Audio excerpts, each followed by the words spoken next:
dokazati da smo najbolji, neka se od borilačkih načela tai chia. Postižu se unutarnjom energijom chi koja se razvija vježbanjem svjesnih sporih kretnji.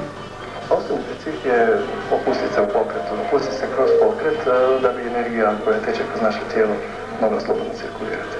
Osim što je borilačka, tai chi je vještina meditacije i opuštanja. Njezine vježbe za izgradnju ravnoteže i koordinacije imaju i provjeren učinak na zdravlje.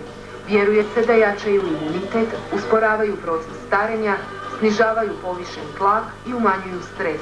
Svaki pokret u tai chiu koji se radi može utjecati na neki određeni meridijan i određeni organ može dobiti energiju.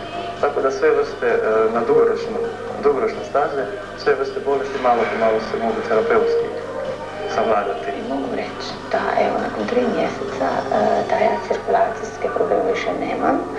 Oni drugi problemi još nisu sanirani, ali mogu reći da se čovjek je opušteniji, zadovoljniji. U svakom slučaju volim doći ovdje. Više fizička kondicija, bolja koncentracija, nadam više volje sigurno. Tako volim pozitivno praviti. Ja sam krenula zbog ljepote pokreta jer je lijepo, a osim toga je i korisno, a može se vježbati bilo gdje, ne treba nikakvi rekviziti. Cilj je riječkoga kluba 7 zvijezda održati masovnu demonstraciju tai chia na otvorenome. Da bi učinak bio potpun, drevna tradicija nalaže i uravnoteženu prehranu.